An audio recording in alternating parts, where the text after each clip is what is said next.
Welcome back to Rewind of the Living Dead. I'm Damon Martin. And I'm third and lesser known brother, Patrick Franco. And Patrick, tonight we are going to talk about one of the buzziest horror films of the year, largely because it was first released in January. Was it Sundance? Was that when it came out, I think? Or was it? I first heard about it at South by Southwest. I popped in that day, that week of South by, and my friends were out there and they were all talking about this movie. It was Sundance, so it was January. Okay. Sundance was when it debuted. And ever since then, I've been just hearing all about this movie called Together, starring Dave Franco and Allison Brie. And so tonight, Patrick, we are going to review, now that it's finally out there, Together.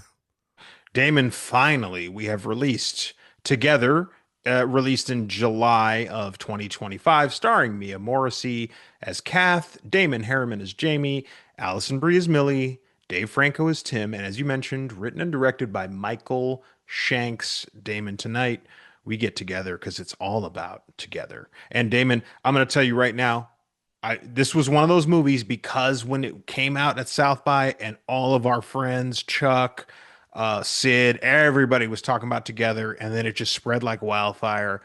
I have avoided everything I could possibly avoid about this movie up until about a week ago. I found out what the essential premise was, and I was so fucking pissed. I got so far after all the hype. I was like, shit, I didn't even want to know that little piece. I knew nothing. I've still never seen a trailer. What you played was still a mystery to me. I beg of you, patrons and listeners alike, go into this thing as ice cold as you possibly can because I think it's one of the wilder rides you're going to see this year. What what scared me about a movie like this, not in the horror sense, like in the sense of going to see this movie, was the hype. We've Yes. talked about this before. Hype can absolutely, in a way, kill a movie because everyone's telling you it's the greatest thing you've ever seen. And anytime that happens, my critic brain kicks in and I'm like, it can't be that good Yeah. because like I like Sinners was probably the most universally loved movie this year so far, but there were a couple of contrarian reviews. Not Yeah. not full on like this movie sucked, but more like there were some contrarian criticisms. Right. I didn't like this. I didn't like that. But yeah. Yeah, but largely it was a very but that one wasn't seen early. They released it and kind of we all saw Sinners basically at the same time, minus the premiere, which I think was like the week of the film. So it wasn't like it had this huge amount of time to build up steam. And also, let's be honest, it was Ryan Coogler, it was Michael B. Jordan, it was Haley Steinfeld. Like, it had an incredible cast. Ryan Coogler's yet to miss in his career. It was easier to predict that film probably was going to be good. This one has had 6 months, 7 months almost, of time to build up steam and build up pressure and say, this is one of the best horror films of the year, one of the most original horror films of the year. Together, you got to see it, you got to see it. And I'm like, oh man, you're Hmm. raising the expectations so much. And so I did see a trailer, but I tried to avoid as much stuff as I did. Now, what I did enjoy, just to throw this out there, in the lead up to this movie, I'm sure people probably know this. Dave Franco and Allison Brie are actually married, and they've been together for I think like a decade now, and they've been married for like 6 or 7 years. So that intrigued me because they're actually a couple. And we reviewed the movie The Rental, which was Dave Franco's directorial debut, which starred Allison Brie. He wasn't in the movie; he was directing the movie, but that was Allison Brie, and we actually really enjoyed that movie. That was Yeah. I a like the rental. slasher, really original, fun. Dan Stevens, and of course Jeremy Allen White was the other brother in that That's movie, right. and it It's a was a good really movie. solid, it was a really solid movie. And that was Dave Franco's directorial debut. And I know for a fact Dave Franco is a massive horror fan. Like he is a hardcore horror fan. So the videos I've been watching have not been trailers or them talking about the film. It's them doing all these like couple quizzes and like Yeah. funny things about that. And I was like, this kind of works because they are married. They're actually married. Because usually you see these really dumb like quizzes and they're like, who knows you best? And like they just starred together in a movie for like 2 months. They don't really know each other that well. And so actually having a married couple was kind of fun watching them interact and like kind of playfully like figure how well they know each other. And so it's like, okay, that's going to bring a little different dynamic because you can have great chemistry in a movie, but you're married. So I'm curious how that's going to come across on film because it could be incredible because they are actually married, Or it could be the opposite, where it's like they're great in real life, but on camera it just does not work. I work in mixed martial arts as my day job, and I can't tell you the amount of stories of husbands and wives, girlfriends and boyfriends who have been fighter, coach, fighter, depending on how you look at it. Some of those work out tremendously, where like the coach is a tremendous influence and the fighter is right there with them.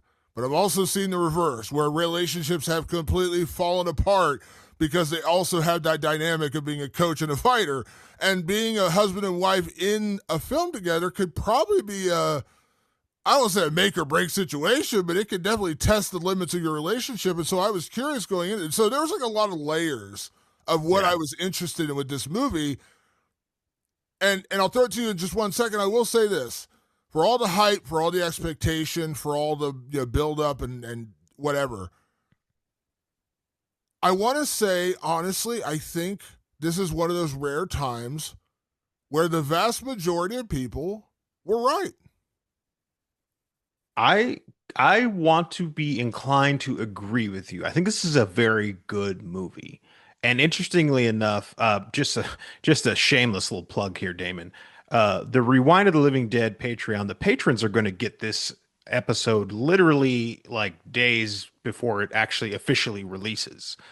So if you want to join our Patreon, feel free and do that. And the hype will continue for them. They'll probably listen to it until the spoiler section, and then they'll pause. They'll go see their movie, and they'll be like, "Wow, I can't believe that my hard-earned $5 actually got me a podcast before this movie even hit theaters in my town. I already have a review of it, so I'm going to listen to the first half and pause. I'm going to keep going on. It's only $5, folks. Rewind to Living Dead Patreon. I mean, go ahead and check it out. Is all I'm saying.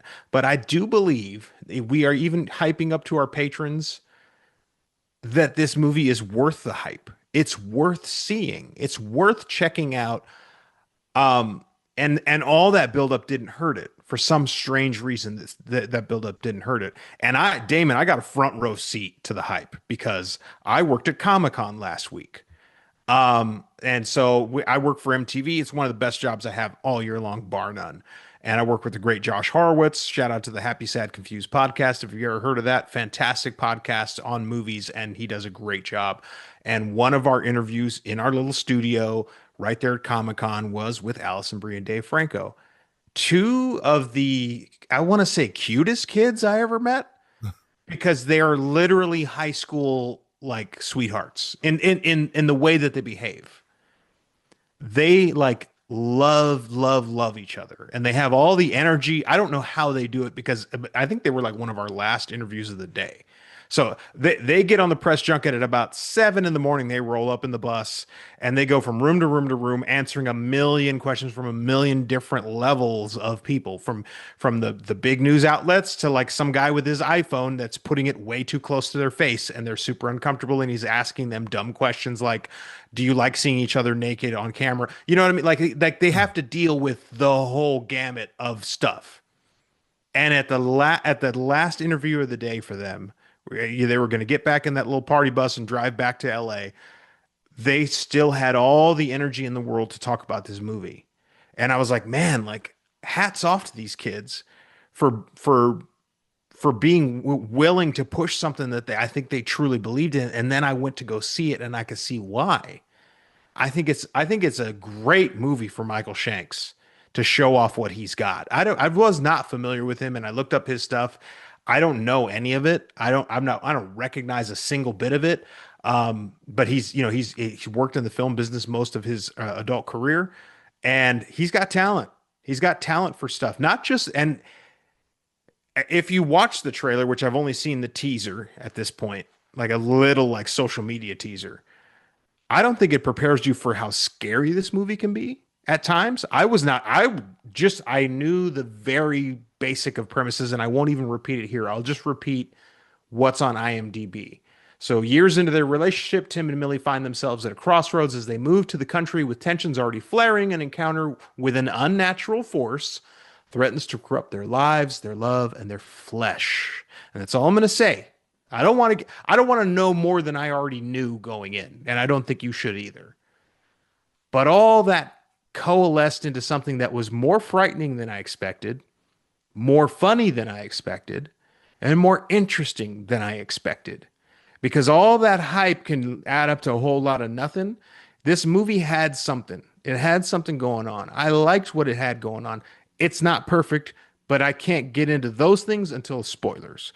But I will say this, as of right now, it probably sits at number 5 for my horror movies for the year. Now, Damon, I'm very curious how you feel about it because it also gave me, in a very different way, in a story way, it gave me Bring Her Back vibes a little bit. Bring Her Back is a totally different movie and a totally different experience. But when I think about some of the machinations, and you may not be able to answer this question here. If it's a spoiler thing, feel free to answer it in spoiler sections. Some of the mechanics of this movie felt Bring Her Back to me a little bit, even though they're completely different things with completely different plots. Did you bump up against any of that? Because as we know, as the faithful know, Damon Martin is the sole person on earth, him and his girlfriend, I should say, I should clarify, who thought Bring Her Back sucked. So, Damon, was any part of this a bit of a flashback to Bring Her Back for you? I'll be honest, not really, but I will say now that you say that, I can see some similarities, especially in the isolation of it all, because that is a very Yes. ultimately Bring Her Back is a very isolated horror film where you're talking about the three There's primary characters. I guess there's processes. Yeah. four primary characters, but they live in a very isolated place and they're all kind of together and that's where basically the bulk of the movie takes place and where all the weird shit, for lack of a better word, happens and unravels in this one place with these four people. So I could see the comparison. I didn't get that vibe watching the movie necessarily, but now that you mention it, yeah, I can see the vibe. And you're right. I didn't like Bring Her Back. It just didn't work for me. There's just a lot of problems I bumped up against with that movie, and it's kind of funny because Together is it's not incredibly difficult to figure out, but it's weird. It's weird. There's some weird moments, and my biggest fear, because my girlfriend really wanted to see this, and like my art filmness kind of stops at David Lynch. That's my guy, and I Boy, understand what a bump stop, Damon. David Lynch is quite the art film. David Lynch makes some really weird shit. And I've never been able to explain why his stuff works for me so well, and a lot of their filmmakers that make similar-ish movies just don't. I can't explain it. I wish I could. Maybe it goes back to just how much I love Twin Peaks, and I just kind of got indoctrinated to him at a younger age, and I've just stuck with him my entire life. That may be it. But generally speaking, I mean, what's funny is at first I got a little bit of Min vibes from this movie when I was watching it. Like, there's a little bit of Min vibes here. Mm-hmm. And I was like, Patrick's going to have a field day because I'm going to bring this up and say men, but I actually really like Together. But here's the thing. So I went in this movie and I was like, okay, I don't know to what level of weird this is going to get to. And it got pretty weird at moments. And I'm saying this without spoiler. There are certain things that don't totally get explained. Now, I'm not saying it ruins the movie, but let me be clear about that, because I know I've said on this show a lot of times, like when they don't explain something, it can ruin a movie. It doesn't in this one. But there are things that you're like, I don't totally understand what's going on here. And they never totally explain it. And I walked out, I was like, oh man, I wonder if my girlfriend's going to like this, because she doesn't fuck with David Lynch. She's like very much not like a weird art house movie fan. And we got out of the movie, and I was like, so? She's like, what'd you think? And I was like, I loved it. I really enjoyed it. And I was like, and you? And I was like, waiting with bated breath, like, what's she going to say? And she's like, I really liked it too. It was weird, but I loved it. And I was like, all right, it worked, because she's a harder gauge, because she just doesn't go for that kind of film. Even I have my moments, like David Lynch, and Yeah. I've said on the show, there are moments of men I liked. It's the ending of that movie that I fucking hated. Yeah. But this movie's like, it's like the dash of weird. It's not bludgeoning you over the head with just weird, unexplained shit, and you're getting done with it, and you're like, huh? Like, and Bring Her Back, part of my frustration with that movie was how it kind of butted heads against itself and what it was trying to achieve and what it wanted to be, and that was part of my problem of what that movie was. I'm not going to get into a whole review of Bring Her Back again. But this movie the things that you bump up against that you don't totally understand doesn't really matter. You get the point of what it is. And so I understand what you're saying. You're not going to make me like bring her back, but I understand what you're saying. Because you're literally making my bring her back argument back to me, but just for together. Like that's exactly like some of the stuff you're not going to ever get explained. And but you like it anyway. For whatever reason, and bring her back, it just didn't work for me. And I think it's I don't want to just rehash that review, but I think that one was, it felt more convoluted to me, and it just didn't make sense. This one, I think the fact that it is such a small movie, I mean, largely this is two people. I mean, this is Dave Franco and Alison Brie for 90% of this movie. Damon Harriman, which, by the way, I always love when there's another Damon in the world. Damon Harriman's a great actor. I love him. He's kind of like the third main character. There's a couple other side people, but largely this is Dave Franco and Alison Brie. This is these two people together for 90% of the movie. And their relationship takes center stage in good and bad. And then the weird shit that happens in this movie, it's just happening to these two people. And it just, even when it doesn't make sense, weirdly it makes sense. And so the weird stuff doesn't take away from the overall story, the overall impact. And so I get what you're saying. You're not wrong. It just worked better for me, this movie, than it did for Bring Her Back. Yeah, I think it has a lot to do with like just what resonates with you and what doesn't in certain movies. Because I feel like these movies really do work on the same level. They're very different movies, and I want to re-emphasize that as best I can. If you saw Bring Her Back, Together is nothing like that movie. There are just elements of it, and on a structural level, not on a story level, not on a plot level or a character level. There's just structural elements that I'm like, wow, that's very similar. And I'm curious how Damon's going to react to that, because structurally that works the same. And of course, we're dancing around spoilers. I don't want to get into too much of a specific thing right now. Damon, let's talk a little bit about relationships. Now, we have a very different dynamic, you and I, right? So you have dated a lot more people than I ever have, because for most of my adult life, I've been with my wife. But I feel there is a very smart and very universal look at relationships in this movie. And as someone yourself who has had a myriad of relationships over the years, they call him Don Damon. Man of mystery, man of many talents. You've probably been in a relationship or two like this in your time that doesn't know what it wants to be, interestingly enough. And that's just the relationship. I'm talking about the relationships of Tim and Millie. Tim and Millie don't know what they want out of their relationship, and that is fascinating to me. And I could see parallels on my own end, but I'm curious for you, as somebody who has dated many different people in serious capacities over the years, how do you feel about the portrayal of relationships in Together? So I'm gonna throw out just one minor story detail with Tim and Millie, but this isn't a spoiler, and this doesn't ruin the movie, and I think you'll agree it doesn't ruin the movie. The relationship between Tim and Millie, which is Dave Franco and Alison Brie's character. Alison Brie, you can tell, is like all in. This is the relationship she's always wanted. This is the relationship she wants for the rest of her life. And Tim is still not sure what he wants out of life. And that includes his relationship. And that's not a spoiler. That's just like the very bones of this relationship going into the movie. You can tell that she wants to be all in. He's not totally sold. That's the easiest way I can explain it. Now, there are going to be people who are going to watch this movie right away and be like, fuck Tim. Like, he's a dick. Like, he's a dick. And I'm going to make people maybe listen to this podcast and say, wow, what a jerk you are. I've been Tim. Mm-hmm. Many times. I've had... I want to be really, really accurate. I probably had like 5 super, super serious relationships. And the one I'm in currently now, I've been with my girlfriend for 12 years. This is the end game. And I know that with her. But a lot of times in years earlier, relationships earlier, I got that itch 2 years in, 3 years in, where I'm just like, it's getting too real.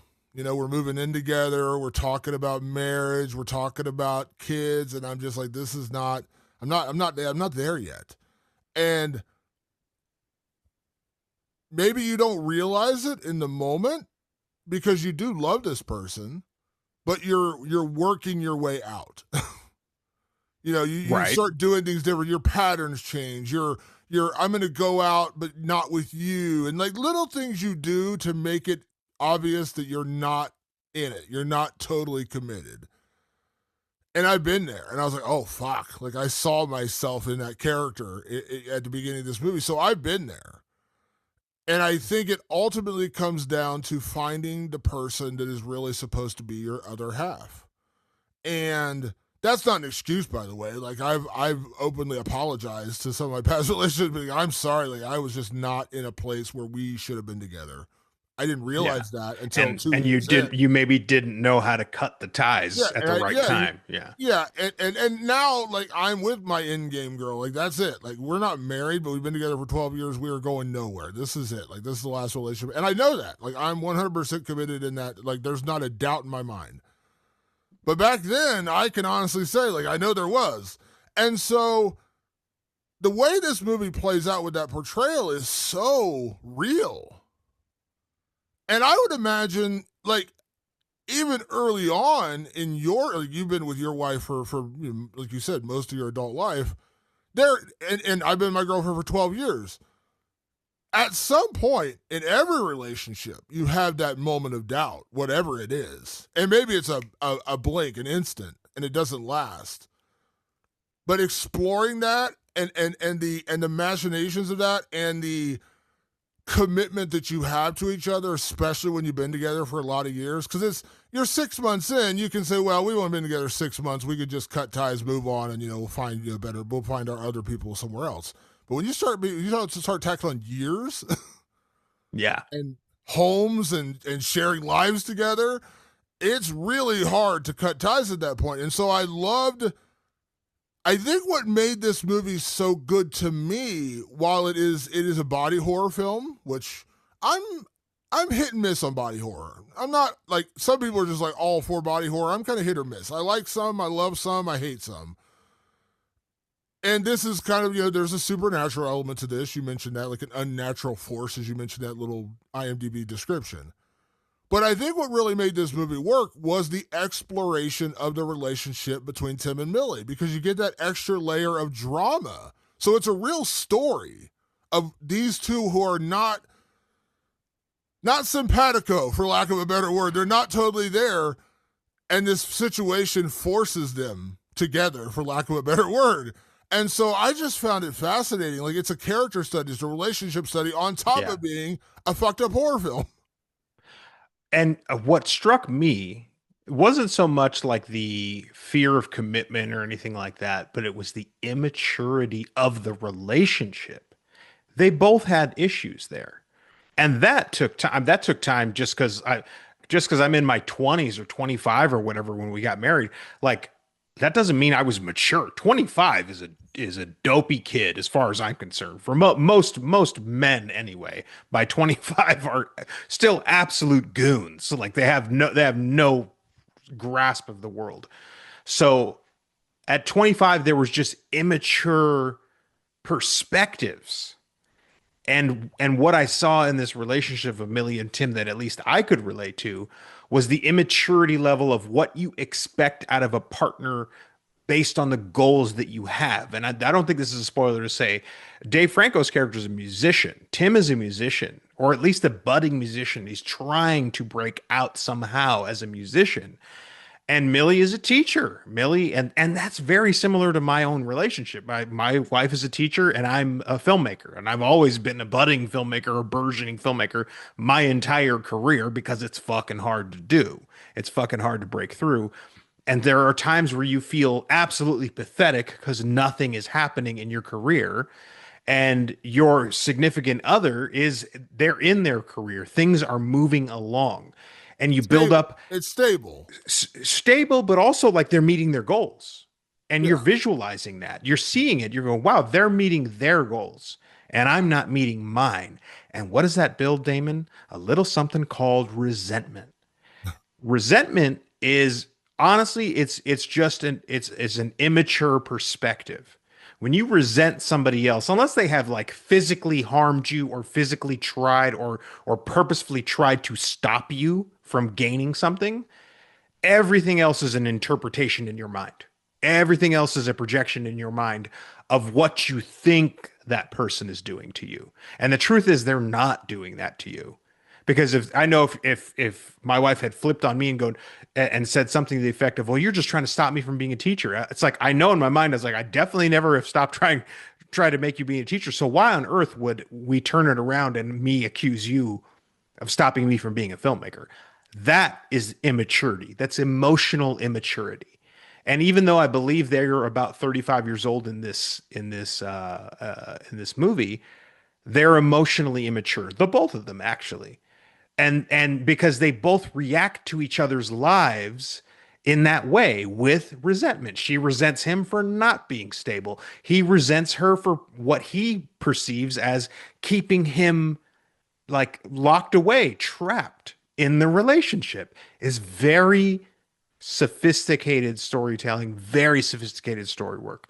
To me, this is the strongest thing in this entire movie because it's super nuanced. Here's Damon and I with two completely different lives, two completely different dating backgrounds and histories, and yet we both see things in it that we can completely relate to. Because Michael Shanks was smart enough to put together a story that actually felt relatable to a lot of people. I think to me that's the crowning jewel of this movie, and we don't even need to talk spoilers to talk about it. Like I just think it's like I was blown away by how unique and they managed to do it. It was almost like if you think about an action movie, like there's rising action and then it falls and rises and falls and rises and falls. Usually a complication allows it to rise again. And the complication before you get into or while you're in the midst of what the catalyst of this movie is, the rise in those complications usually came from another immature jab that one would make to the other. Because there's something not solid, not matured in their relationship. And so that in and of itself creates this like engine for what indeed will be the catalyst. We have to get to that pretty soon here, Damon. We have to start talking spoilers because we're talking circles around it. But those complications are relationship based, and they go perfectly with the plot. With what is about to unfold is very important to what we are establishing in their relationships. That very airtight stuff. Last thing I'll say before we get to spoilers, I want to see if you agree with me on this because I'm pointing the microscope back at myself when I talked about my relationships when I realized like I wasn't in the right place. I wasn't in the right relationship. I wasn't with the right girl, whatever the case may be. There's a level of cowardice in that you don't want to confront it because you're like, you know what? I have a girlfriend. We have an apartment together. We've been together for 3 years, 4 years, whatever the number is. And you're like, I don't want to rock the boat. This is where I'm supposed to be. This is what I'm supposed to end up in. And I think a lot of people, the reality, I'm not going to point fingers at anyone I know, but I'm sure you know people like this too. They settle. Like, you know what? I got it good enough. Like a job. A lot of people are like that with their job. Like, I don't like my job, but it pays the bills. I make a living. I don't want to, throw my boss off the roof every day, so it's good enough. Now, listen, I understand not everyone's going to totally adore their job. I get that. You know what I mean? Like you and I are both in positions where we actually do love our jobs. But weirdly, I can even point this back at us and say that we've talked about this many times. If we could turn this podcast into a real hit and just do this, we would do it in a split second. Now, it's not to say we wouldn't. I would still write scripts. You would still try to be a filmmaker. Oh, yeah, of course. If you could turn this into a full-time job, we would do this in a split second. Fucking heartbeat. Patreon.com/Rewind the Living Dead. Yeah. So even though we're both happy in our gigs, like we've said openly, like we could do this full-time, we'd do it in a fucking second. But I think I think there's two elements of settling, and I feel like Millie and Tim have kind of settled, not necessarily for each other as much as settled into a routine. They're together. Yeah. And then the other side is the cowardice, because when you start having those feelings, it's really hard to express that to the person you do genuinely love. because you know it's going to hurt them. And so Hmm. throughout this movie, there's an element of that where Tim's like, he can't express himself to Millie, and Millie can't fully express herself to Tim. Now that's a whole other level of problem in a relationship, but there's a level of cowardice there too, because if you were brave enough to confront your issues, you wouldn't get to the point where they get in this movie. Yeah. But they're not there. By the way, it's real in this movie, which is why I think this movie is so well written, because I've been there. I know there are times where I just bite my tongue and just, let me just go to sleep and not say what I'm really thinking, or not, Hmm. let me just put down my feelings. I'm where I'm supposed to be. And I have been in relationships that have gone on way too long when they should have ended like a year or 2 years earlier. But I'm just like, no, no, no. It could get better. I'm Hmm. not saying you should give up at the first sign of trouble. I'm just saying, like, some relationships are doomed, but you're just not. You're like, I'm not gonna go down with the ship. And that's kind of the feeling I get with this movie. And so it's really well written. And I read an interview with Michael Shanks where he talked about it. He said the entire idea, for people who don't hear the intro, and if you fast forward whatever, that's fine. But he said that his inspiration for the movie was he had been with his partner for 16 years, and they had never known a life without each other. They'd been together since teenagers. And it wasn't that he didn't love his girlfriend. Well, he never said wife. He said partner. So I'll just say partner. He never questioned if he wanted to be with his partner. From my understanding, he's still with that same woman. But in that moment, he's just like, I don't know where I end and she begins, or she begins and I end. We're so connected. Like, our friends are the same. Our activities are the same. We are doing everything as a unit. And it just kind of clicked in his head. He's like, oh my God, like, we've been like, since we were dating at 16, I'm 32 now, and we've never known a world without each other. It's scary. And so that's where the inspiration for the movie came. Now, his outlet was writing this movie, and it seems like him and his partner are still very much together, very much in love. But that is a scary thing. Like, when you wake up one morning, you're like, oh my gosh, I've been with this person for a decade, 15 years, whatever the time period is. You're like, I started at 25, now I'm 40. Or I started at, 16, now I'm 32. That was the realization. And I think if more people confronted those feelings, you'd probably be able to have a healthier relationship, because it seems like he did. He confronted it in a script, but he confronted it. And I think there is a level of cowardice in this movie as well, where they're just both too afraid to admit where they're at. That could be the reality for some people. I'll be really honest, Damon. I've never really had those feelings. I'm very lucky that way. And my last little bit of relationship advice, since we're doing relationship advice on the front end of this podcast, is give your partner more space than you think.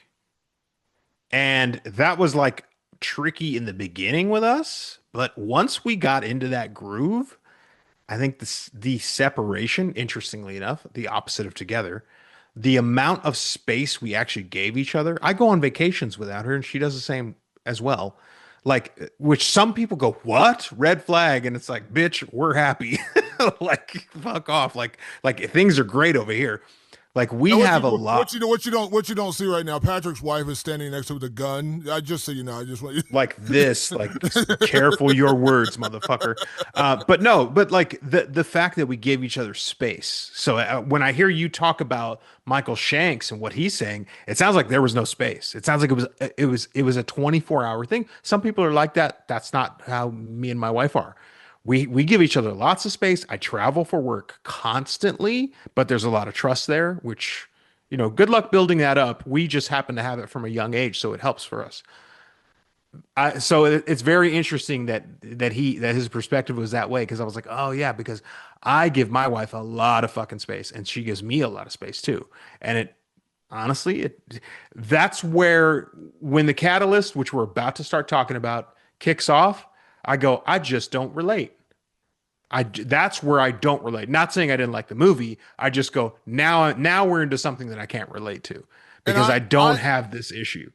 and I related based on past relationships, because I had been in Sure. those situations. And Yes. now, very much like yourself, I listen to, and we've talked about this on the show. I'm a big metalhead. My girlfriend likes some metal, but not much. But I'm like, I'm gonna go Yeah. see, currently wearing my Machine Head shirt. I'm gonna go see Machine Head. She's just not into Machine Head. So I drove to Cincinnati to see Machine Head. I go down there for the night. Like, I'm by myself. I go down there, hang out. I have friends. I'm originally from Cincinnati, so I go down there.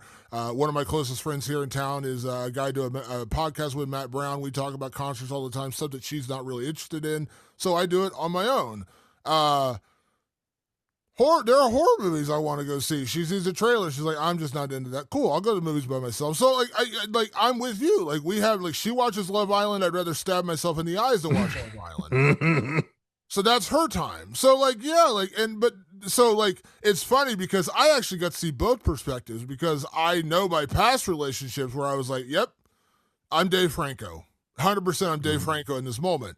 But then in my current relationship, I'm kind of like you, where I'm just like, I don't get it, or actually, I'll tell you the truth. When I watched this movie, I actually wrote my girlfriend's leg, and I was like, oh my God, I'm so happy we are not these people, because we recognize that right away. So, let's get into spoilers. Let's really get into spoilers. We got to talk about the actual meat and bones of this movie. So for people who haven't seen Together, it is in theaters right now. If you can't tell by the first half of this podcast, Patrick and I both enjoyed this movie. You said top 5 probably within right now. Probably number 5 right now.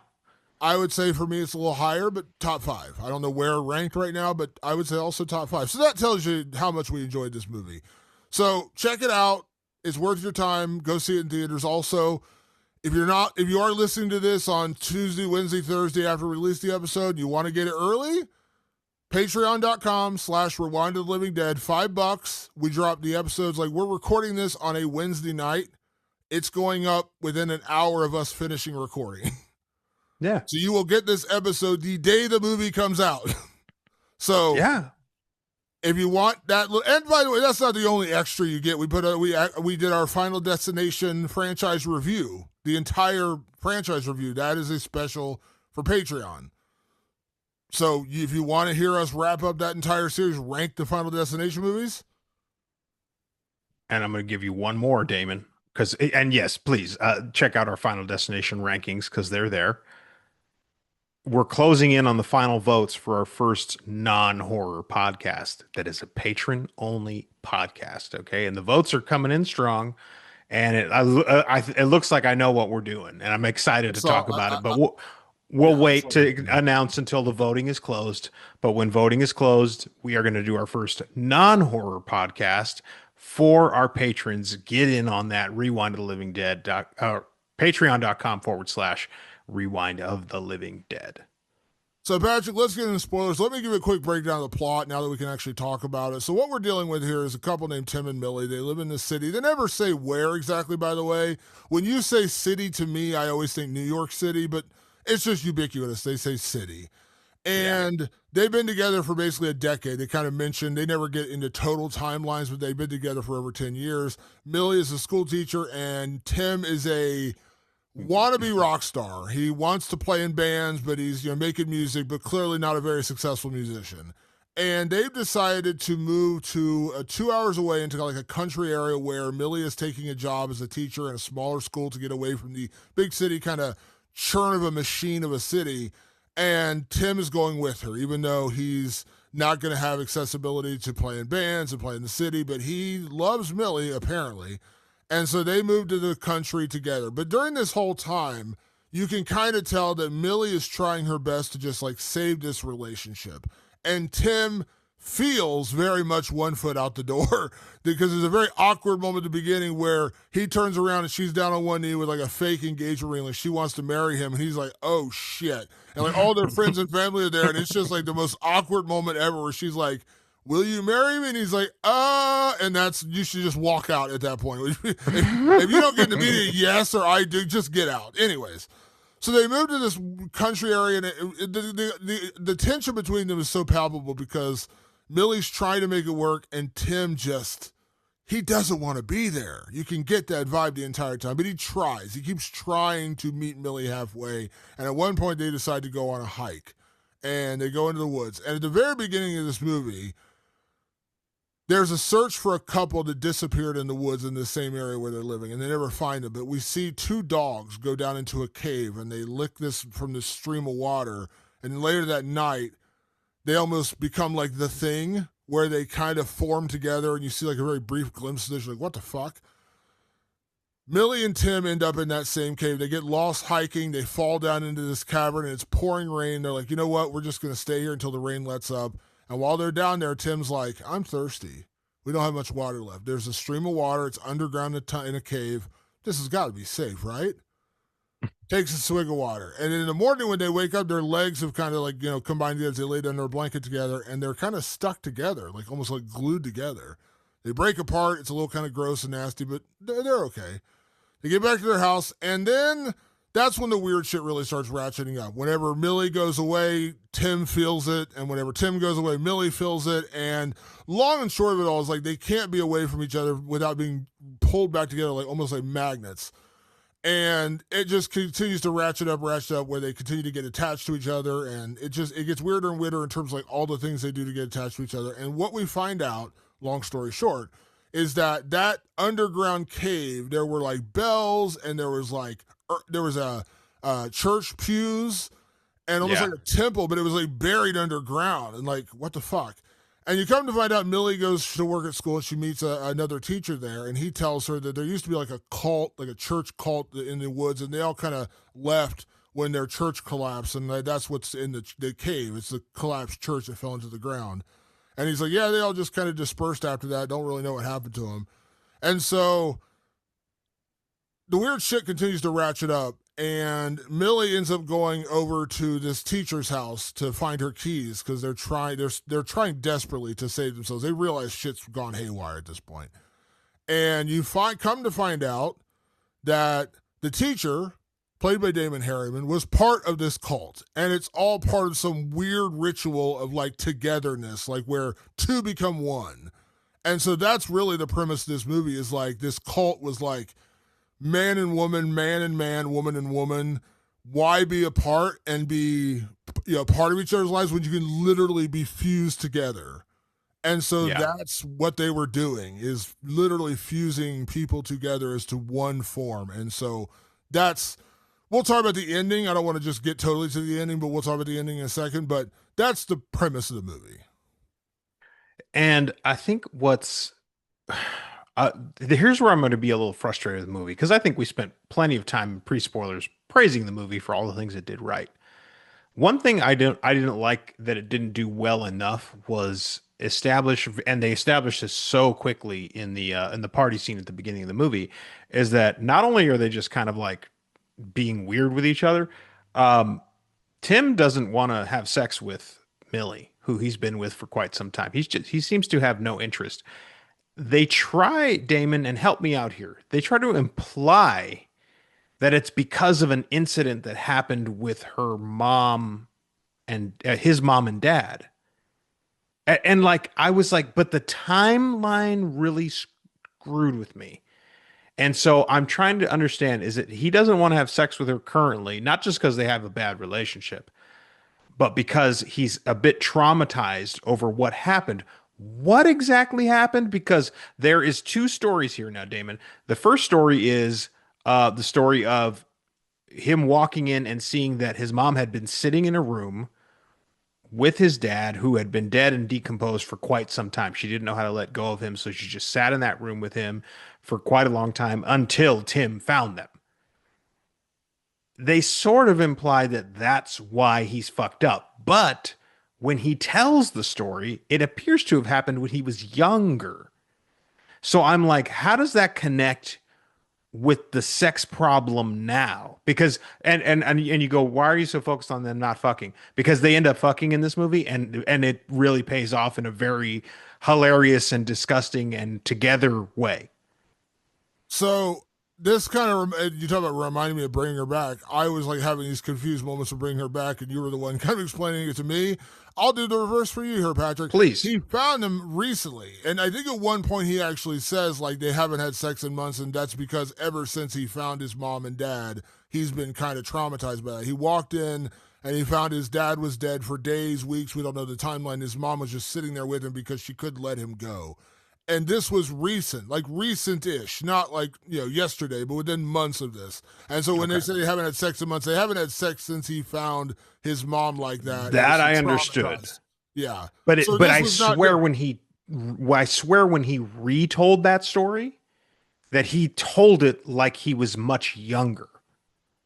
Unless I Maybe just I. misread that part, but I was like, wait, but he's saying it like he was a kid when because he talks about the Rat Oh King thing. no. Okay, so I think that's where you're getting mixed up. There's a story early in the movie where he talks about his he had a smell in his room, and his dad's like, "You got to clean your room." And he cleaned his room. His dad comes home and he says, "There's still a smell in here." And he's like, "Okay, I'll clean it again." He comes home the next day. He's like, "It still smells in here." And so he goes in the room, and his dad finds above his lamp in the bedroom there was a dead rat on that had crawled up into the light fixture for warmth. And every time the sun kicked on the light, it was cooking the rat. And so it was like basically cooking a dead, decomposing rat, and that was the smell.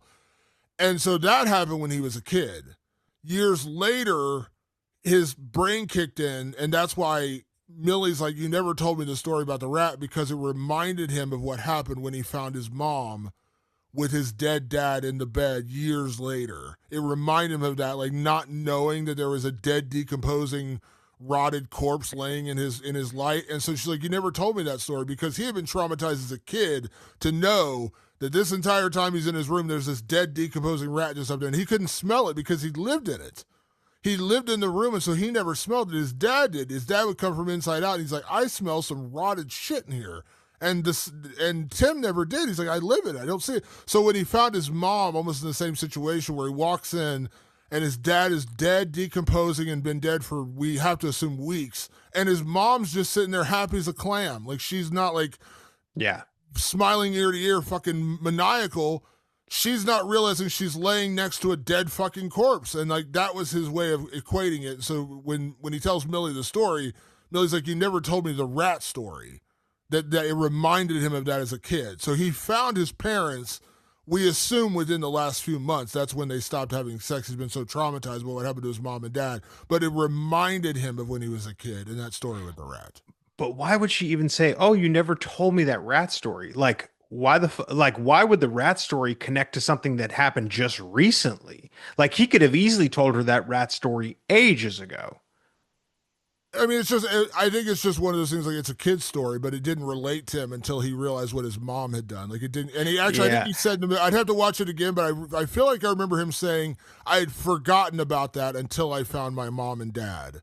I think he said that in the movie. Yeah, maybe that's kind of what it is. That sounds a little bit familiar, and I don't want to harp on it, but to me, it was just like that was a little clunky, like how they put those pieces together. I was like, wait, so what's the timeline here exactly?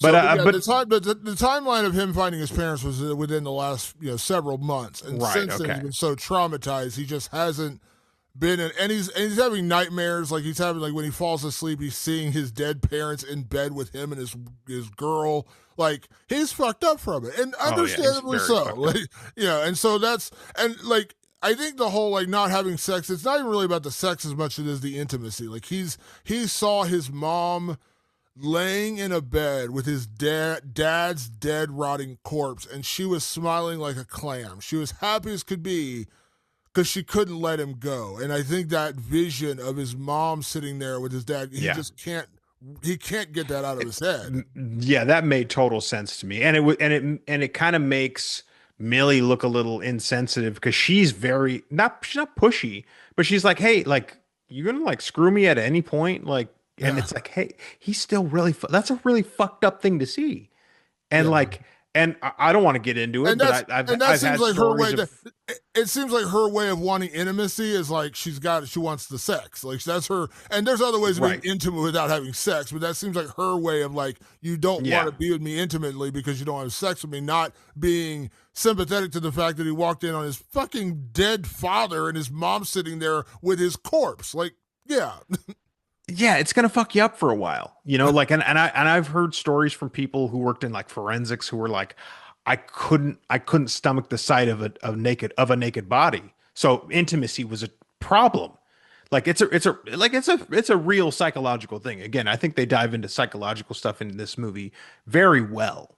It was just one of those things where I was like, man, it's just, it felt a little messy. I think it was more in the dialogue than anything else. It wasn't like I didn't get why, but I was like, but when those stories kind of, the stories felt weird how they laid down.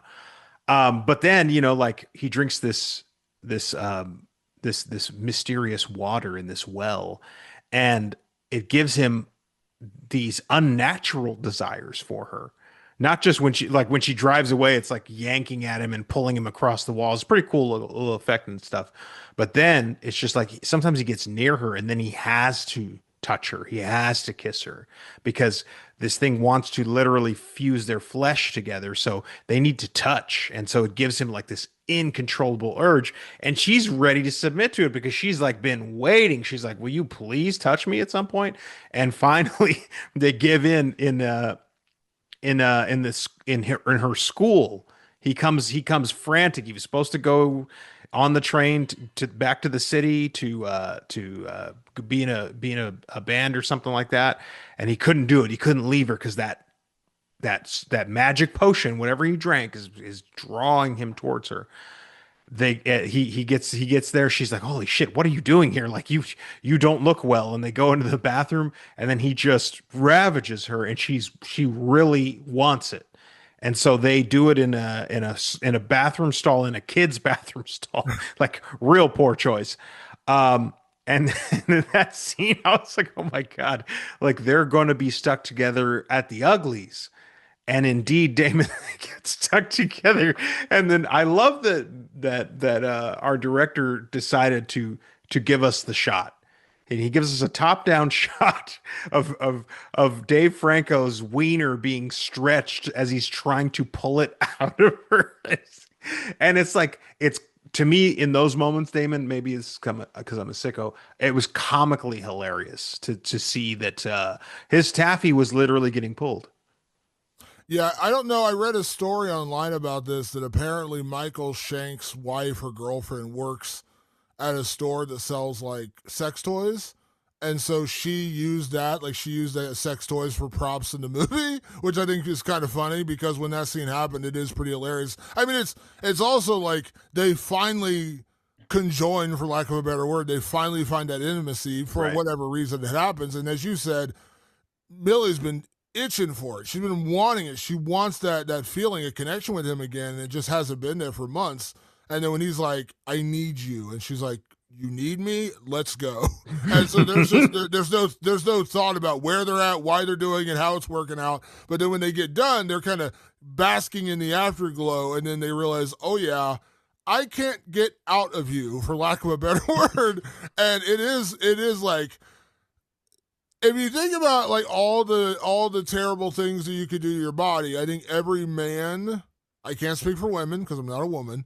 I think every man's worst fear has to do something with your twig and berries. You know, like Hmm. something Oh yes. something bad happening there. And so that scene is so real and so it is funny. It is really and when they show the stretch and he's like trying to pull away from her and you're just like, "Oh God, you know this is bad. You know this sucks." Now, Damon, I'm gonna give you my next criticism of this movie, and I think it's one that we share. This movie is not subversive. I think what you think is happening, and I don't want to like tell the whole movie, so I won't, but I think what you think is happening through the movie is happening. And it doesn't really surprise you. And they made, I think, what I would call a fatal error, in my opinion. As far as everything goes, I think this is a great script. I think it's very well executed. There's just like literally one detail they could have left out that would have changed everything. And that is like, I think and I believe it is actually literally after that moment, she goes over to her neighbor's house, which is the other school teacher, because he caught them in the bathroom. So she's going over there to kind of smooth things over. She doesn't want to lose her job. There's like real reasons why she needs to just go over there and go like, I am so sorry for what happened. So she goes up, Damon. Now we have established that when they went and found this underground temple, there were bells everywhere with symbols on and everything. First thing she does, she runs up to this guy's door, and Damon, she rings a bell. A big old bell is hanging by his door, and I go, "Fuck! You guys just gave everything away." And they never show the bell, but she They rings don't a show the bell. bell, but she rings a big ass bell, and Yeah. I go, "Folks, the audiences are way too sophisticated for that shit. Just tap on the door, knock on the door frantically, and be like, hey, I just wanted to come over and talk about what happened today." The guy brings her in, and then you see that this is such a giveaway moment now that I'm getting into it. if you had left the bell out, I could have forgiven pretty much everything that happens after this. But because that bell happens, she comes in, he sits down, he's like, "Hey, you want something to drink?" Something like that. She's like, "You know what? I should probably not." And he's like, "Let me just get you some water." Oh, I wonder what water you're going to get her. Geez, I wonder with your bell outside what water you're going to get her. He pours her a glass coming from like a glass bottle. He's kind of hippy dippy anyway, so it doesn't seem weird, but he's pouring her a glass of water and she drinks from it. And he talks about how he's no longer, his partner is no longer there, that they had been married and they are now no longer, that partner no longer is there, but he's wearing two wedding rings on his finger. Gosh, I wonder why. She takes a look at a photo of the two of them and they look eerily similar, but neither really looks like him in a weird way, like not perfectly like him. He looks like the two of them mashed together. Hmm. I wonder what that's all about, Damon. So this guy, her teacher friend, puts the water in hers, so now she has the attraction to Tim as well. The urge that Tim has been fighting this entire time that she hasn't because she never drank the well water. Well, her neighbor's going to be sure of that and change that. And sure enough, Damon, I think really the third act of this movie is basically them trying to figure out a way not to fuse together because now they are two people ravaged by whatever this force is that is literally trying to fuse them together. And I mean physically fuse them together. There's a lot of interesting body horror in this movie. I wouldn't call it great body horror. I have a higher standard for body horror. And to me, this was more like fun and playful body horror than it was like, like they almost get to that level and they don't quite cross that line for me. I don't, how did you feel about the body horror? I liked it, and I felt like it never. Here's one of my biggest problems with a lot of body horror is when it gets like kind of ridiculous. Like, and I'll say this, and you're probably gonna just shut up the podcast and leave the show right now. I love the movie, by the way, but I always felt like like the end of the substance when they did the big amalgamation form was like a little ridiculous. Like Monstro Lisa Sue, yeah. yeah, a little bit too much. Like they could have done it without going full. Like they went really hardcore for that, and like I'm not going to get into because I don't want to spoil it. It's still a pretty new movie.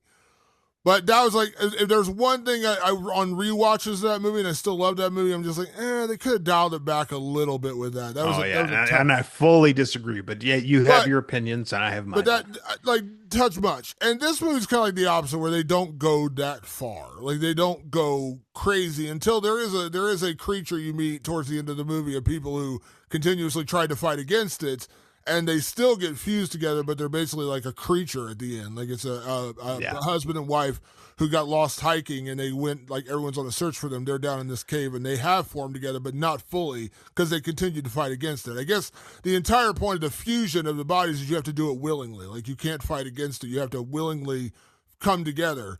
And Well, it's there's a funny very because specific detail about why, and we'll talk about that in categories. But there's a specific detail why the hikers didn't fully fuse together. but you mentioned when she goes to visit the other teacher and he gives her the water and she's kind of frantic and a little bit manic about everything what happened because she just boned her husband in the kid's bathroom and he's ready to tell her what's happening because he says, "Would you like to see my wedding video?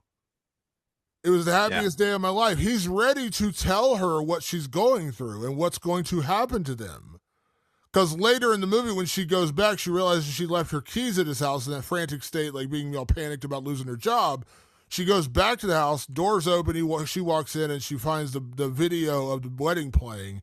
And she sees the two people from the photo she saw who don't quite look like the teacher, but kind of together they do. And you see that they are part of this weird church cult, whatever you want to call it. And they marry each other, and then they go down into that cave, they drink the water, and she realizes that those two people became one amalgamation of each other, and that's the teacher. It's two. Him and his husband became one, as one body, one soul, one mind, whatever you want to call it.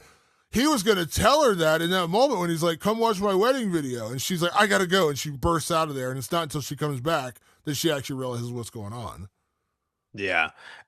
That little bell detail, and they show the bell again to kind of like send it home. And I'm like, folks, like, it's so weird how editing can do that. Like they didn't need to have the Bell moment at all, the first Bell moment. The second Bell moment, they didn't even need to show until she left the house for the final time. Instead, they showed it the second time she went in the house. They fully show the bell. It has the symbol on it. It's unmistakable. It's connected to where they were. I'm like, all you had to do was show that bell as she left the house. And then it's like the final stamp on it. Like if you didn't get it before, because it was obvious as fuck all the other times, if you didn't get it before, finally as she walks out the house and has her final crescendo with Tim, you see that bell and you realize it's all connected. That he was part of this from the get go. That he's bought and sold into this cult situation.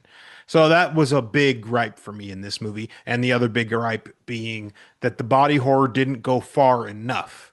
I think like I think the problem with most body horror movies is they don't go far enough. You're not truly a body horror movie. I'm not saying the body horror in this is bad.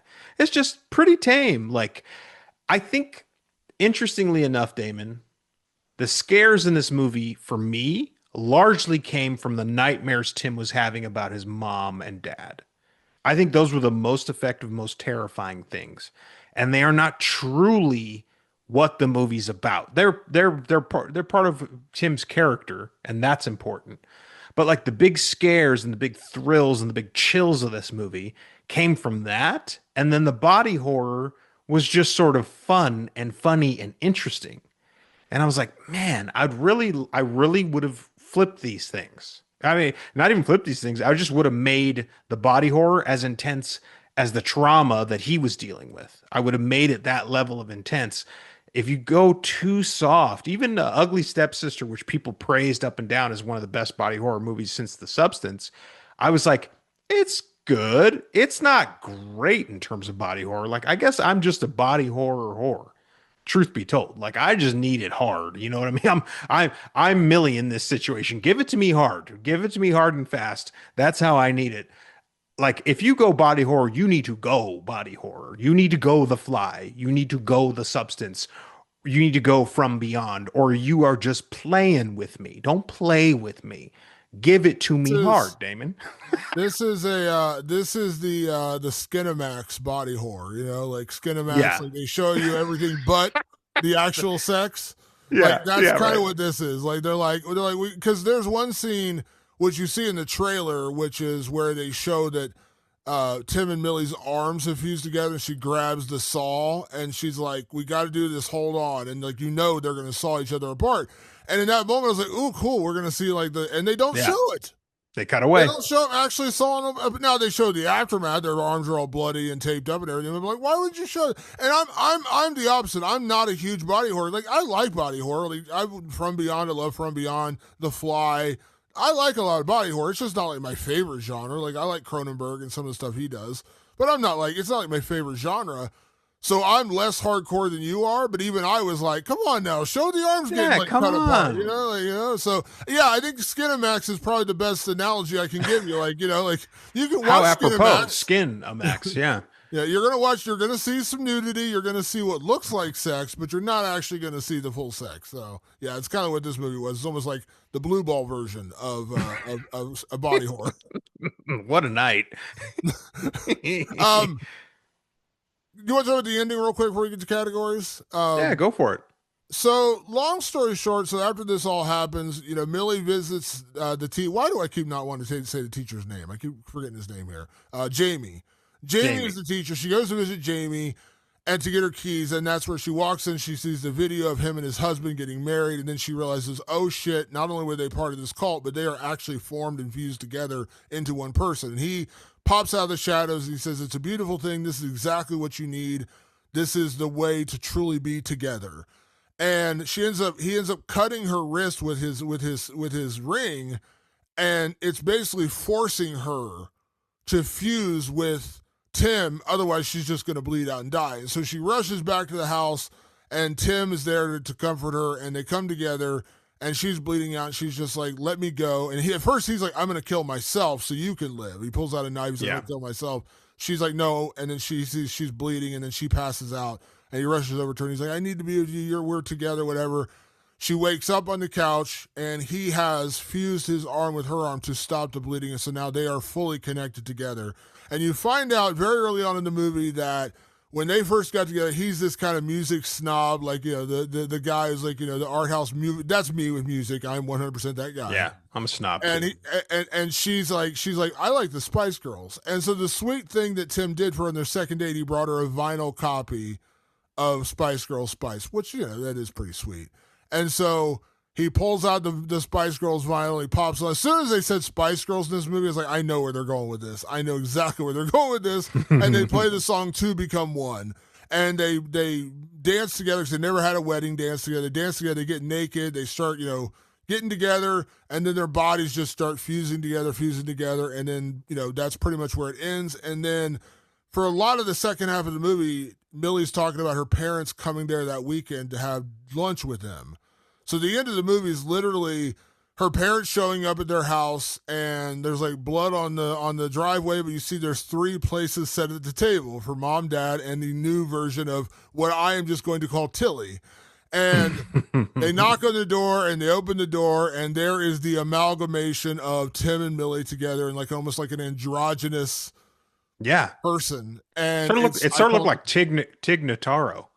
It did look a little, yeah, that's true. It actually did kind of look like that. But yeah, so I called it Tilly. So we see Tilly and they're like, hello, and that's how it ends. Like you realize they did fuse together to become one, just like the Spice Girls said it would happen. And that's the end of the movie. Thank you, Spice Girls. Yeah, I was like, oh, like I appreciate that they did it, but it also for some reason it just didn't land with me, like the fused person. I was like, okay. Like, this is why I know it's going to get bumped out of my top 5. Because it's not that anything about this movie's bad. It's like, it's just like, at the end of the day, like, I didn't love it. You know what I mean? Like, I liked it a lot. I just didn't love it. And I know there's some interesting stuff coming along the way that's like, hey, pal, beat it. I have room in my top 5. It might stay in my top 10 because I think it's very good and very clever. It's funny, like it's there for me, and I would say like the couple things I bump up against this movie, the bell is definitely one, but I overlooked that only because the actual revelation of the cult and actually like coming together as one person, and it's not a horror thing, like it's supposed to be a special union, right? And so I was like, okay, you should have done the bell. The bell was stupid. That was pointless. You just had her knock on the door. You avoid everything by just having her knock on the door as opposed to the bell.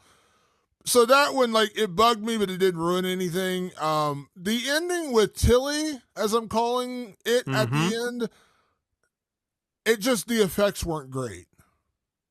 And that's another part of that where it kind of landed with a bit of a instead of a thud, a bit of a flop. Like I was almost, like, oh, it looks like computer generated.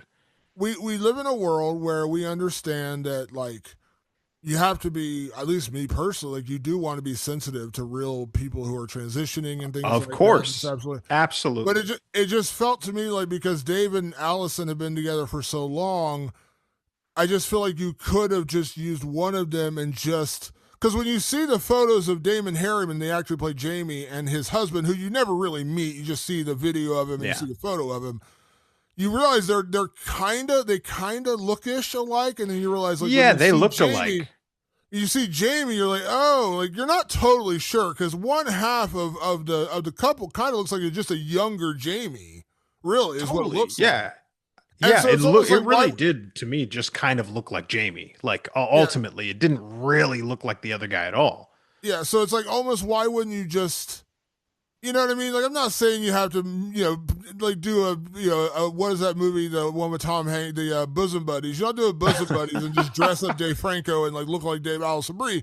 But it's almost like they tried too hard. Like, you know what I mean? Like the Damon Harriman character, when you see the photo and the video, they kind of look like that, and it just becomes Damon Harriman. You could just have, a more like, I don't know, a more feminine Dave Franco or a more masculine Allison Brie. You don't necessarily need to do this weird amalgamation. The effects were just kind of weird in that moment. But ultimately, it didn't take me out of the film. I still really loved it. And when the door opened and you see Tilly, I was like, okay, it makes total sense. It just looked kind of weird. Yeah, it looked like Luke Skywalker in the Book of Boba Fett or whatever. I was like, oh, it doesn't quite look it looks CG. It just it's CG. Like if you were to go, oh, we're gonna get a non-binary actor to play them or something, I'd be like, oh, okay, that's fine.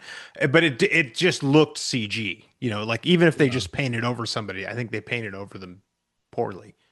Yeah. You could have used just Dave and or Allison and made a better version than what they actually did in this movie, in my opinion. So, Right. but overall, I enjoyed it. I still really like the movie, and it is definitely in my top five. I don't know exactly where it would rank right now. I haven't done my list, but it's in there.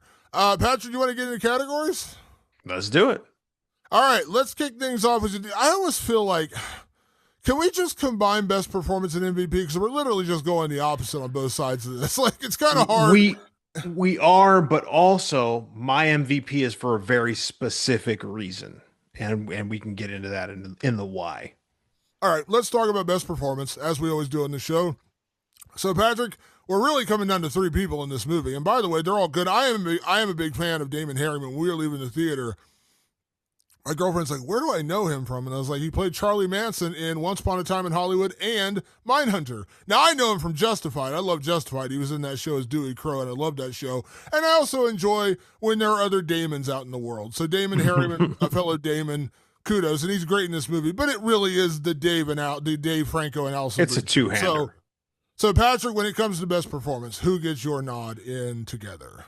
My nod for best performance, and again, I could have picked anybody, especially our top two, but I went with Dave Franco as Tim because of how pathetic he was in this movie. And I think back to, I think Christian from Midsommar, where it's like the performance really makes you kind of hate the guy. And that's very much what I get here with Dave Franco playing Tim, or I'm like, man, dude, you are just spineless. And then when he like out and out blames her for his career, it's like, bro, she's not your problem. You're your problem. She has nothing to do with your problem. You're just codependent and you're scared of the risks that you actually need to take to find the success that you're looking for. This is all on you.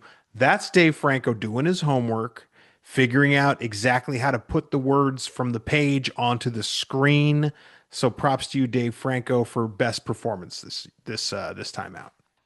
And for me, I go to the other side, which is Allison Brie. I'm a big fan of Allison Brie, and it's funny because I do like Dave Franco a lot, but it's weird because I think not that Dave Franco's a bad actor; he's actually really good in this movie. But he's a really big. Like we mentioned, he directed that movie, The Rental, which you and I really liked. I would love to see him get into more writing and directing because I think he's got a real talent for it. I'd like to see him do more of that. Not to say he can't act too. I'm just saying, like, I think he's a really talented just filmmaker in general. But Allison Brie, I've just enjoyed her in everything she's done. I really enjoyed her in Glow. I really enjoyed a lot of the other movies she's done. I enjoyed her in The Rental. And she's just a great actor. And so, like, her performance as the kind of embattled girlfriend who really wants to make this work and can't quite quit her man, she does it beautifully. She does it in a way that is totally believable too, by the way, because there's a version of this where you're like, man, like you are in a bad relationship and you're not seeing it for what it is. She sees it for what it is. She's just desperate to save it.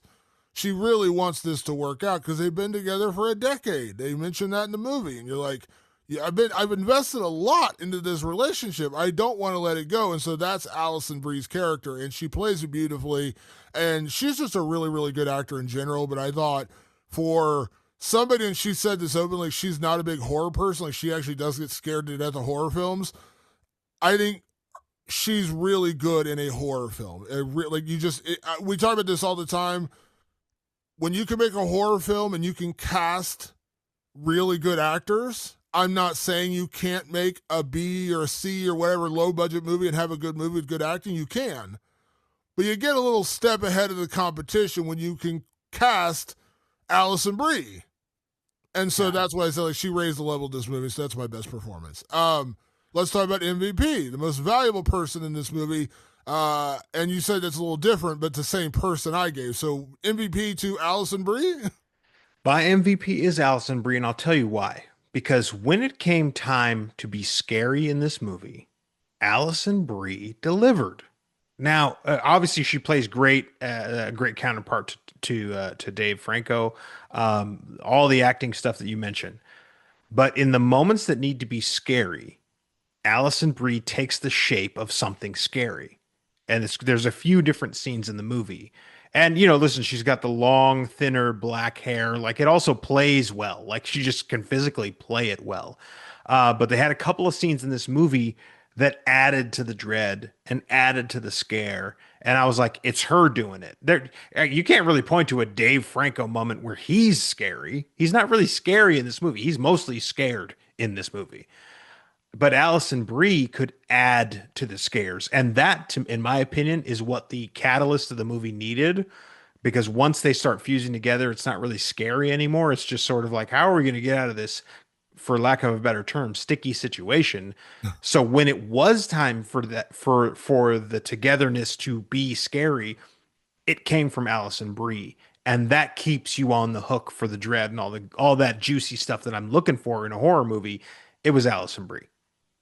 So I'm switching my answer slightly. I was gonna say Dave Franco, and I had an answer plotted out, but then you started talking about this, and I decided my MVP is actually Dave Franco and Allison Brie, and allow me to Okay. explain. Okay. We see this a lot in movies where people act together in a movie and it becomes so real and the chemistry so real they get together afterwards. We could probably name 1,000 movies where that's happened, where the lead actors have gotten together afterwards because the chemistry is so strong.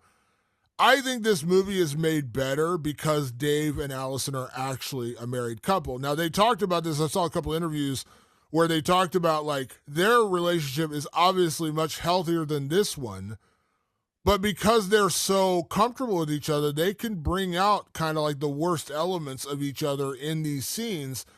And this movie doesn't work if that conflict isn't there. And so the fact that these two have that incredible chemistry because they're actually married and truly in love with each other, it comes out in this movie. And I think you could have Dave Franco as a good actor, give Alison Brie as a good actor, put him with another person. It may not work. It may work, but it may not work. But when you get a real married couple that actually do love each other, it does come across in this film.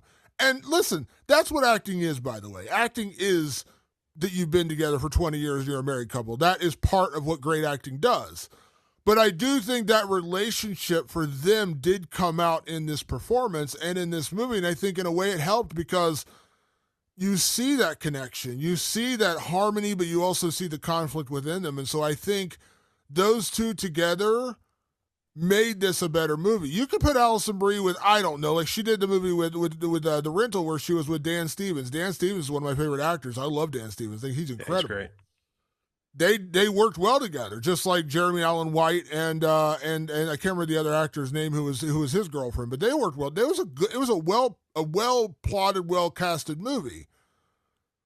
But I think this movie was better because of the relationship between Allison and Dave Franco. And so I'm giving them MVP because as a real couple, they worked as a real couple. And I will go one step, not further, but just kind of counterpoint. Their healthier real life relationship could have fucked this up, actually. It could have actually Yeah. killed the chemistry of the movie, and it didn't. So on the flip side of all of that, they managed to not let that get in the way of what these characters needed to be. That's the sign of good acting. Yeah, I agree. And I think that also, not that you need me to play therapist, but I think it says a lot about their relationship because I'm sure when you're acting, real things can come out. And Hmm. the fact that they're doing this press tour, and when you're watching the press tour, and they're still very much, unless they're the best actors in the world, they're still very much in love with each other. They got through an experience, and it worked out okay. So good for them because they haven't done a lot of stuff together. Like they haven't. Like The Rental Yeah. was the one thing they kind of done together, and that was him. That was Dave Franco directing, and she was in it. This is now they're in a movie together, and so that's a test. It is. Let's be honest about that. It's a test, and they're still together, so it worked out. Patrick, let's talk about best gore. Now, we mentioned for the body horror, this isn't really a gory movie, which is kind of weird. Because as you said, I kind of expected a little bit more, Yeah. but there are some gore scenes. So, Patrick, what gets your best gore in Together? Yeah, there were a few actually really decent gore scenes, but my favorite one was what I call "We Found the Hikers." Now, the cold open of this movie is these hikers went missing and they don't seem to find them, But Dave Franco, Tim rather, is on his mission to figure this out. Goes back into the temple and he bumps into the hikers. And boy, did he find them!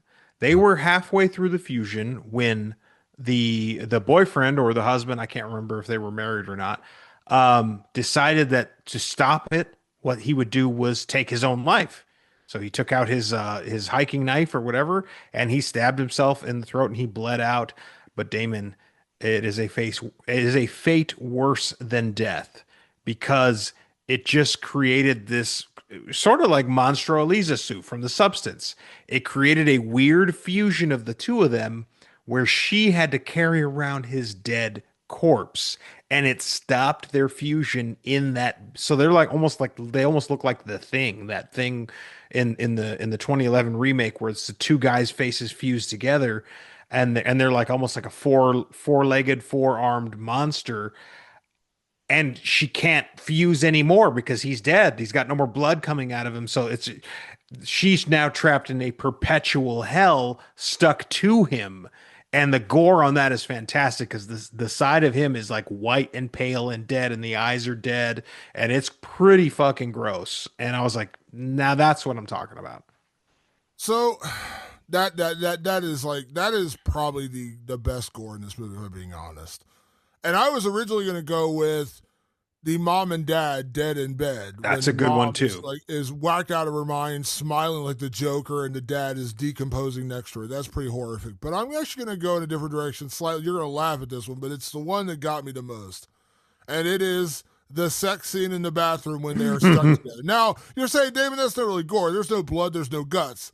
But when you get that brief flash of poor Dave Franco's wee-wee getting yanked out of Allison Brie's hoo-ha, for lack of a better word, it's funny, but it's also like you got to put yourself in that position. You can't. It's like anytime a man watches a video where a guy gets kicked in the balls, you feel it. You're like, you twinge a little.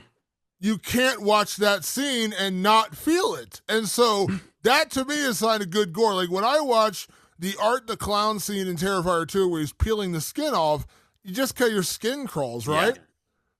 When I see Dave Franco trapped and not being able to yank his yankum out of her, and you're seeing the pain and torment on their faces, I'm just like, oh God, it just seems like really sucky. So yes, it's not truly gore, but they do give you a flash. They give you a flash. And that was the real horror. So that's my favorite gore. It drew a lot of reaction in the crowd that I was with. They were like, ah. And I was like, yeah, that's effective. Tell me you didn't feel it, though. Be honest. You're like, yeah. Damon, I don't want to get into my proclivities, but it was just fine as far as I'm concerned. Okay, let's not talk about what goes on at the Guerra household. Next category. Next category. Patrick's psychology. No, I'm joking. Next category, best scare. There's definitely legitimate scares in this movie. So, Patrick, what was your best scare in Together? My favorite scare came very early, which is basically right after the failed proposal. So we're talking like the first 10 minutes of the movie. They're in bed. He's kind of apologized, and she rolls over and goes to bed. And then she starts saying something to him, like kind of like taunting him about what went on and how pathetic she thinks he is. And I'm like, oh, this is a dream. He's having a dream about how pathetic she thinks. And then she says something like, I can't sleep with them looking at us. And then he looks across, and on the other end of the room, they're now in this giant bed together with his parents, his decomposing dad and his creepy mom. And he's freaking out in that dream way where you're sort of frozen. And I was like, I like this. This is clever. And as he's trying desperately to just kind of put the covers over his head, and as the covers come up, mom comes right up into his face. And I was like, holy shit, that's a proper good jump scare. That was a really good one. And that probably would have leaned towards where I was, but I had to go with the one that scared the piss out of my girlfriend because it got me too a little bit. So later in the movie, after they've started to have this conjoining and they're like kind of drawn to each other, Tim is down in his office, is like where he's got his music stuff set up, and he's on the computer looking up information about the hikers who went missing. He finds out about this. He's trying to find some information. And out of nowhere, Millie just crashes into the door, and she's like floating, trying to get to him. And when she crashes against the door, it's like one of those like stained glass doors, so you can't really see her, but you see her form behind it. But when she crashes into it, it's super loud and it jolts him. And my girlfriend jumped about 3 feet out of her seat when that happened. So that scared the shit out of me. It got me too, by the way. I was like, oh, it jolted me, but she like jumped out of her seat. So I was like, that was the best scare because when it got her that much, it did get me too, but like she jumped. I was like, all right, that was an effective jump scare because it made her fucking leap out of her seat. That was a good one. And again, Allison Brie looking real scary in that moment. All right, Patrick, we are incorporating our significant others into this next question, and that is, can we survive this horror film? Patrick, I love you. You're one of my closest friends in the world. I adore you. You are, as Jay and Silent Bob say, my hetero life mate. But I don't think we're ever going to get in a situation where you and I are going to be, please, I hope not anyways, we're going to be in a situation where we would actually get fused together. So let's put our significant others. You have a wife, I have a girlfriend. Do we survive this horror film? Do you and your wife? Do me and my girlfriend? Do we make it out here? Do you form together? What do you do? Oh man, I can tell you right now that that's the kind of hell that my wife and I do not want to go through, where we cannot have space of our own. So I don't think we do, Damon. I think honestly we do whatever it takes to not form together, and that could probably end up meaning one or both of us go kaput. It's funny, and I know this is going to sound like the really like, oh, come on, that's such a non-answer, but it's real. I am a bit, I've gone hunting. I was actually just talking the other day about when I killed a deer when I was a teenager. Like, I've gone hunting, I've gone hiking. I used to love to go camping. My girlfriend is the complete opposite. I've talked many times, like, let's go camping. She's like, hell to the no. I'm not going camping. So the reason why we make it is because there is zero chance I'm getting her to go on that hike in the middle of nowhere and we're going to fall into a cave. That's part one of that story. Part two of that story is, and I'm just being honest because I know me and I know her, there is zero chance we're going to be drinking out of some weird well water. Well, of course, Damon. We have to assume you had to drink the water. Let's say you went over to what's his name's house and drank his water. We're just assuming that you did get the fusion. Yeah. So would we form together or split apart? I feel like in that really unlikely situation that all those things would happen, I feel like we would probably fuse together because for all the opposites that we have and like things we watch and things like that, like we are better together than we are separate. So I would say we probably would become. My girlfriend's name is Taylor, so I guess we'd become Daler or Taman, whatever you want to say. So I think we would become the Tilly version of what David is. Yeah. And for those who don't know, Taylor is probably over a foot shorter than Damon. I think you could just absorb her very easily. She's a tiny little lady, so I think it might be a seamless transition for the two of you. Yes, I'm 6'3", she's 5'1", so we are very much. Conversely, my wife and I are both very short, so maybe if we fuse together, we might gain a few inches. That might actually be beneficial. I might talk her into that. There you go. Patrick, next question. Remake, sequel, or leave it alone? So this is pretty self-explanatory, but this is where we go through whatever movie we're reviewing and we say, should you remake it, should you sequelize it, or should you leave it alone? So when it comes to get together, remake, sequel, or leave it alone? Honestly, I think it's a leave it alone situation. I like the story that was told. There is a potential for a sequel, but I don't want it. I'm not interested in what a sequel could look like, where someone else falls down the well, someone else drinks the water, or the cult now is like the cult of togetherness or something. Like, I think it misses the point. Like, we did it. We did the damn thing. This movie's perfectly fine the way it is. I don't need a sequel. I say leave it alone. I agree 110%. And also, the biggest reason I say that is because this is still, at its core, a pretty original horror film. And the surprise of what happens is a huge part of what makes this horror film. Yeah. If you go into a sequel, you already know. So that ruins the surprise of it all. That ruins, like, because you don't totally know for a big part of this movie what's happening. Like, there's some weird shit going on, but you don't really totally know the full extent of what's going to happen to Tim and Millie. If you already know that going into the movie, where's the mystery? Where's the element of surprise? So no, you can't really do that. So I leave it alone. This is a really, really well done movie. Some movies just need to stand alone on their own, and that to me is Together. So yeah, don't remake this. Don't sequelize it. Just leave it be. Patrick, last category. When it comes to Together, is this movie scary? Damon, this movie has genuinely scary moments in it. And I think for some people, the relationship aspect is going to be terrifying because it might hold a mirror up to who they are exactly. And they might not like that either. There's a lot to dread with this movie. And so I think it's an absolute yes, it is scary. 100% agree. It is scary. There are legitimate jump scares. There are some horrifying moments. There are some terrifying relationship moments. There is dread.